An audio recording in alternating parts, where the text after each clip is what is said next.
بسم اللہ الرحمن الرحیم الحمد للہ رب العالمین اشہد ان لا الہ الا اللہ وحدہ لا شریک لہ واشہد ان سیدنا ومولانا محمدا عبدہ ورسولہ اما بعد فاعوذ باللہ من الشیطان الرجیم بسم اللہ الرحمن الرحیم ان الذين يخشون ربهم بالغيب لهم مغفرة واجر كبير واسروا قولكم او اجهروا به انه عليم بذات الصدور الا يعلم من خلق وهو اللطيف الخبير هو الذي جعل لكم الأرض ذلولا فامشوا في مناكبها وكلوا من رزقه وإليه النشور أأمنتم من في السماء أن يخسف بكم الأرض فإذا هي تمور أم أمنتم من في السماء أن يرسل عليكم حاصبا فستعلمون كيف نذير ولقد كذب الذين من قبلهم فكيف كان نكير صدق الله مولانا العلي العظيم۔ ان آیات میں اللہ پاک نے ان لوگوں کو خوشخبری سنائی ہے جو دنیا میں اپنے پروردگار کو بغیر دیکھے ڈرتے ہیں۔ ظاہر سی بات ہے، ہم مسلمانوں نے یا کسی نے بھی ابھی اللہ کو نہیں دیکھا، ہم اللہ کی ذات پر اس کو دیکھے بغیر ایمان لائے ہیں آقا نامدار جناب رسول اللہ صلی اللہ علیہ وسلم کے کہنے کے مطابق، اور یہی ایمان بالغیب اللہ کو پسند ہے۔ اللہ نے سورہ بقرہ کے شروع میں انہی اہل ایمان کی تعریف بھی فرمائی ہے اور فرمایا ہے کہ اللہ کو ایمان بالغیب پسند ہے۔ لہذا ان آیات میں اللہ پاک نے فرمایا کہ جو لوگ اپنے پروردگار سے بے دیکھے ڈرتے ہیں ان کے لیے دو خوشخبریاں ہیں۔ ایک تو دنیا میں لہم مغفرہ، ایک خوشخبری تو دنیا ہی میں ان کے یہ حاصل ہے کہ اگر بربنائے انسانیت کوئی غلطی ہو جائے، کوئی بھول چوک ہو جائے اور وہ اللہ سے توبہ کر لیں تو لہم مغفرہ، ان کے لیے مغفرت کا اعلان ہے۔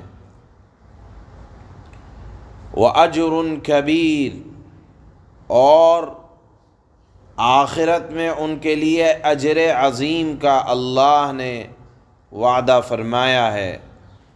اب اللہ نے اجر عظیم فرمایا ہے، یعنی اللہ اپنے سے ڈرنے والے اور نیک اعمال کرنے والوں کے لیے اللہ نے بہترین اجر عنایت فرمائیں گے۔ یہ اجر عظیم یا اجر کبیر یا زبردست ثواب، اس کے اندر ہر طرح کے انعامات جو اللہ آخرت میں عطا فرمائیں گے وہ داخل ہیں، اور وہ انعامات ہمیشہ ہمیشہ کے لیے ہوں گے۔ تو اللہ نے پہلی آیت میں ان لوگوں کے لیے خوشخبری اور وعدے کا اعلان فرمایا ہے کہ جو اللہ سے، اللہ کی ذات کے تصور سے اور اللہ کی عظمت کی وجہ سے گناہ سے دور رہتے ہیں اور گناہ سے ڈرتے رہتے ہیں، تو دنیا میں ایک تو ان کے لیے اللہ نے فرمایا کہ اگر بشریت کی وجہ سے، انسانیت کی وجہ سے کوئی غلطی ہو جائے اور وہ توبہ کریں تو ان کے لیے مغفرت کا اعلان ہے۔ دوسرے وَأَجْرٌ کبیر، اور آخرت میں اجر کبیر کا اللہ نے وعدہ فرمایا ہے۔ دوسری آیت کا مضمون یہ ہے کہ وَأَسِرُّوا قَوْلَكُمْ أَوِ اجْهَرُوا بِهِ، کہ دیکھو اگر تمہارے ذہن میں یہ بات آئے کہ ہم تو اللہ کو نہیں دیکھ رہے، اللہ نے فرمایا لیکن اللہ تمہیں دیکھ رہا ہے۔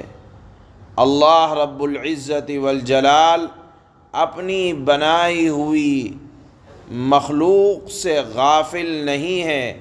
گو کہ ہم اللہ کی ذات عالی کو نہیں دیکھتے، مگر اللہ رب العزت والجلال ہمارے ہر حال سے باخبر ہے، ہماری ہر کھلی ڈھکی چھپی بات سے اللہ رب العزت والجلال کو علم ہے۔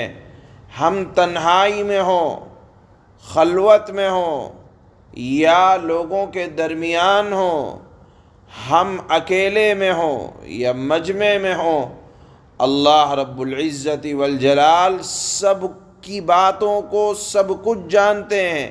بلکہ ایک بہت بڑا جملہ اللہ نے فرمایا اِنَّهُ عَلِيمٌ بِذَاتِ الصُّدُورِ، وہ تو تمہارے دلوں کے بھیدوں تک سے واقف ہے۔ اور کیوں واقف نہ ہو؟ اللہ نے ہمیں بنایا ہے۔ آدمی اپنی بنائی ہوئی چیز سے بے خبر نہیں ہوتا۔ آپ جانتے ہیں لوگوں نے اپنے ہاتھ کی بنائی ہوئی مشینوں کو چاند پر بھیجا، اور وہ اس کی پل پل کی حرکت سے واقف رہتے ہیں، کب تک وہ کام کرے گا، کب اس کا کام کرنا بند ہو جائے گا۔ تو انسان یہ کیوں نہیں سوچتا کہ جس ذات نے ہمیں بنایا ہے وہ ہماری دنیا میں رہنے کی مدت کو بھی جانتا ہے، یہ بھی جانتا ہے کیا کھائیں گے، کہاں جائیں گے، کتنا سفر کرے گا۔ جب ایک انسان اپنے ہاتھ کی بنائی ہوئی مشین کی عمر کو جانتا ہے، یہ جانتا ہے کہ یہ سفر کتنا کرے گا، یہ جانتا ہے کیا کیا معلومات وہاں سے فراہم کرے گا، تو اللہ رب العزت والجلال کے بارے میں یہ بات ذہن میں کیوں نہیں آتی کہ اللہ اپنی بنائی ہوئی مخلوق سے بے خبر نہیں ہے، بلکہ اللہ نے فرمایا بڑا باخبر ہے، اتنا باخبر ہے کہ ان باتوں کو بھی جانتا ہے جو ابھی دلوں کے اندر موجود ہیں یا دلوں کے رازوں کے اندر ہے۔ پھر اللہ نے فرمایا الا یعلم من خلق وهو اللطیف الخبیر، کہ کیا وہ نہ جانے گا، یعنی اللہ نہ جانے گا جس نے پیدا کیا ہے انسان کو؟ انسان اپنی پیدا کی ہوئی چیزوں کو جانتا ہے، تو کیا اللہ نہیں جانے گا؟ وَهُوَ اللطیف الخبیر، وہ بڑا باریک بین اور مکمل خبر رکھنے والا ہے۔ اللہ رب العزت والجلال نے اپنے بارے میں یہ ارشاد فرمایا کہ یہ کیسے ہو سکتا ہے جس نے تم کو بنایا اور پیدا کیا وہی تمہارے اندرونی اور بیرونی حال سے واقف نہ ہو؟ وہ تو لطیف ہے اور خبیر ہے، یعنی بہت باریک بین اور بڑا خبردار ہے۔ اس لیے کوئی چیز اور کوئی بات اور کوئی حال اللہ سے پوشیدہ نہیں رہ سکتا۔ اس لیے علی الاعلان تو درکنار، تم کوئی بات چھپا کر بھی اس کے خلاف یعنی اللہ کی مرضی کے خلاف نہ کہنا، اور کہنا تو درکنار اس کو اپنے دل میں بھی نہ سوچنا، اس لیے کہ اللہ دلوں کے حالات کو بھی جانتا ہے۔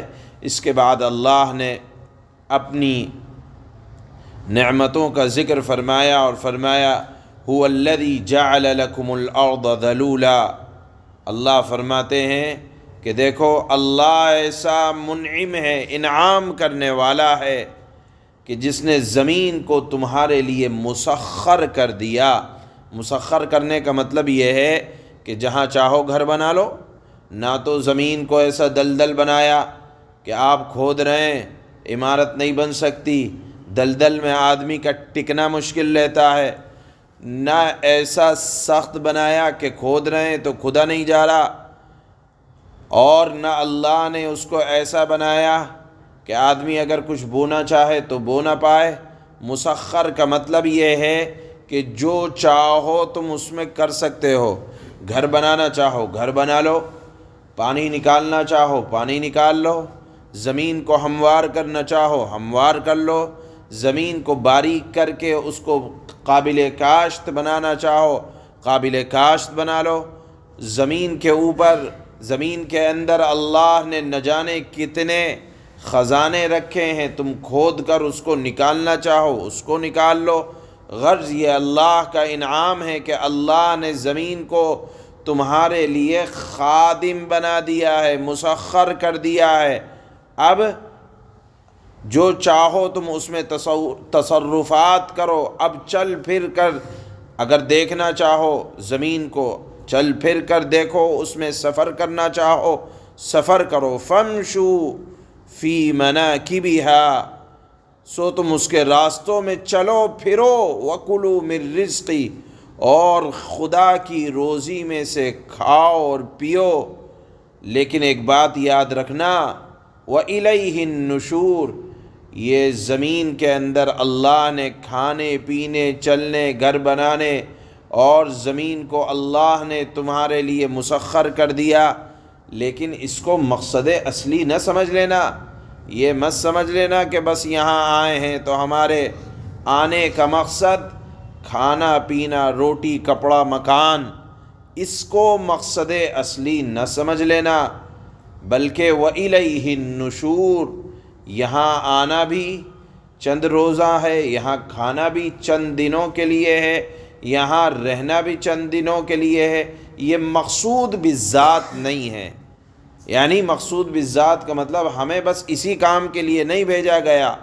وَإِلَيْهِ النُّشُورُ، اللہ نے فرمایا کہ اسی کی طرف تمہیں دوبارہ زندہ کر کے لوٹایا جائے گا، دوبارہ تمہیں جانا ہے۔ جب جانا ادھر ہے اور رہنا یہاں چند دنوں کے لیے، آدمی مسافروں سے دل نہیں لگایا کرتا۔ ٹرین پر جانے والوں کے ساتھ تھوڑی دیر کا سفر ہوتا ہے، لیکن ان کے ساتھ دل لگانا اور ان کے ساتھ صرف یہ ہوتا ہے کہ مسافروں کے ساتھ سفر کرنا ہے۔ اور ٹرین کے ساتھ آدمی اس کے اندر بہت زیادہ تصرفات یا اپنے سفر کی چیزوں کے ساتھ بہت زیادہ تصرفات نہیں کرتا، بلکہ اگر کچھ تکلیف پہنچتی رہتی ہے تو یہ سمجھتا ہے کہ تھوڑی دیر کی بات ہے، سفر مکمل ہو جائے گا اور زیادہ دیر یہاں رکنا نہیں ہے۔ بلکہ کھانے کے معاملے میں بھی اگر کچھ اونچ نیچ ہوتی ہے تو آدمی روکھا سوکھا بھی کھا کر یہ سمجھتا ہے کہ سفر زیادہ لمبا نہیں ہے، مکمل ہو جائے گا اس کے بعد کھائیں گے۔ اللہ نے بھی فرمایا کہ وَإِلَيْهِ النُّشُورُ، کھانا پینا رہنا سہنے کو مقصود بالذات نہ بنا لینا، بلکہ مقصود بالذات ہے اللہ رب العزت والجلال کی تعظیم۔ اگر اس تعظیم میں کچھ اونچ نیچ بھی ہو جائے اور یہ سمجھو کہ آخرت بن رہی ہے تو اپنے آپ کو کامیاب سمجھنا۔ اس کے بعد اللہ فرماتے ہیں أَأَمِنْتُم مَّن فِي السَّمَاءِ أَن يَخْسِفَ بِكُمُ الْأَرْضَ فَإِذَا هِيَ تَمُورُ، کہ دیکھو یقیناً جو کچھ آسمان میں ہے یا جو کچھ زمین میں ہے، دیکھو اللہ رب العزت والجلال نے استعمال کی اجازت دی ہے، تم کو مالک نہیں بنایا ہے۔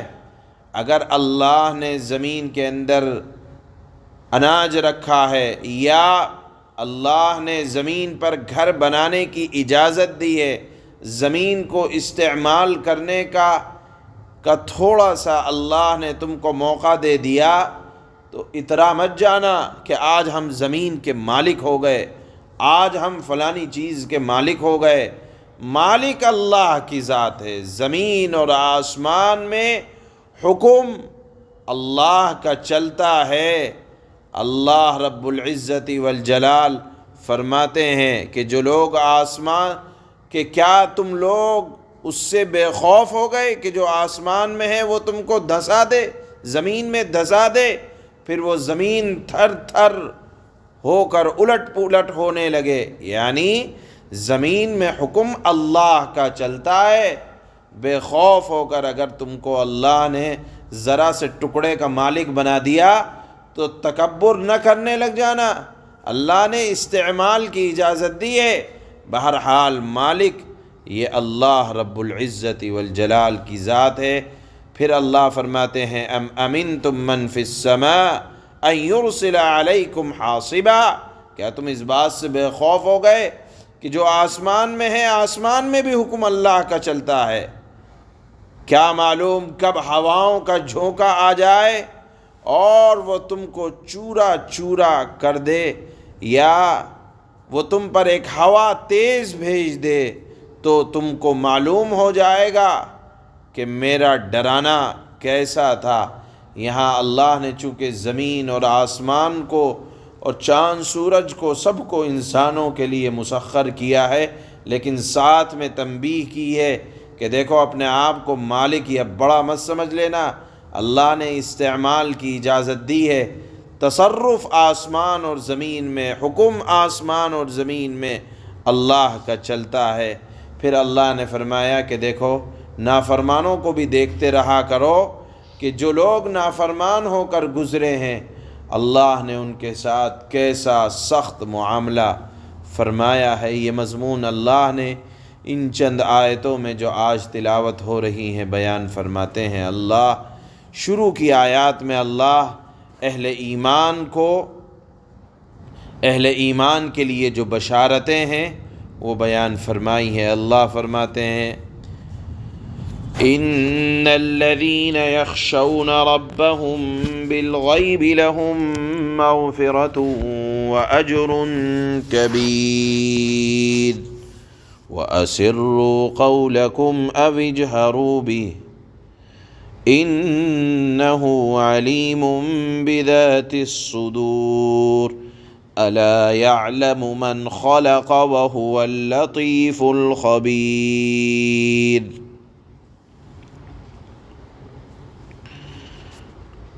اس کے برخلاف جو لوگ بن دیکھے اپنے پروردگار سے ڈرتے ہیں، گزشتہ کل کی آیات میں اہل جہنم کا ذکر تھا، اب اہل جنت کا ذکر ہے۔ اللہ فرماتے ہیں کہ جو لوگ اللہ کو دیکھے بغیر اللہ سے ڈرتے ہیں ان کے لیے بے شک مغفرت کا مطلب کہ اگر انسانیت کی بنیاد پر کوئی گناہ ہو جائے اور وہ توبہ کریں تو اللہ معاف کر دیتے ہیں، تو اللہ نے فرمایا ان کے لیے بے شک مغفرت اور بڑا اجر ہے۔ اور تم اپنی بات چھپا کر کرو یا زور سے کرو، سب اللہ کے علم میں ہے۔ اللہ اپنی مخلوق سے، اپنی بنائی ہوئی چیز سے غافل نہیں ہے۔ انسان غافل نہیں رہتا تو اللہ کہاں سے غافل رہ سکتا ہے؟ کیوں؟ اللہ کا علم تو اتنا ہے کہ وہ دلوں تک کی باتوں کا مکمل علم رکھنے والا ہے، دلوں کے بھیدوں کو جاننے والا ہے۔ اللہ نے فرمایا الا یعلم من خلق وهو اللطیف الخبیر، بھلا جس نے پیدا کیا وہی نہ جانے گا، جبکہ اللہ بہت باریک بھی مکمل طور پر باخبر ہے۔ والذی جعل لکم الارض ذلولا فامشوا فی مناکبها وکلوا من رزقہ والیہ النشور، وہی ہے اللہ جس نے تمہارے لیے زمین کو مسخر کر دیا ہے، تمہارے تابع کر دیا ہے، لہذا تم اس کے مونڈھوں پر چلو پھرو، یعنی تم زمین میں چلو پھرو اور اس کا رزق کھاؤ اور اسی کے پاس دوبارہ زندہ ہو کر جانا ہے۔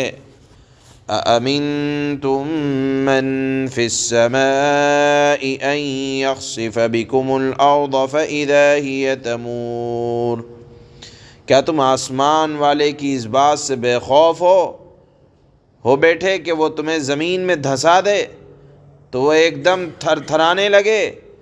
ام امنتم من فی السماء ان یرسل علیکم حاصبا فستعلمون کیف نذیر۔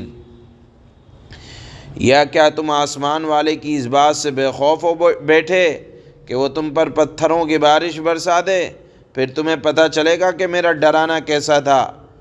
وَلَقَدْ كَذَّبَ الَّذِينَ مِن قَبْلِهِمْ فَكَيْفَ كَانَ نَكِيرٌ، اور ان سے پہلے جو لوگ تھے انہوں نے بھی اپنے پیغمبروں کو جھٹلایا تھا، پھر دیکھ لو کہ میرا عذاب کیسا تھا۔ سبحان اللہ۔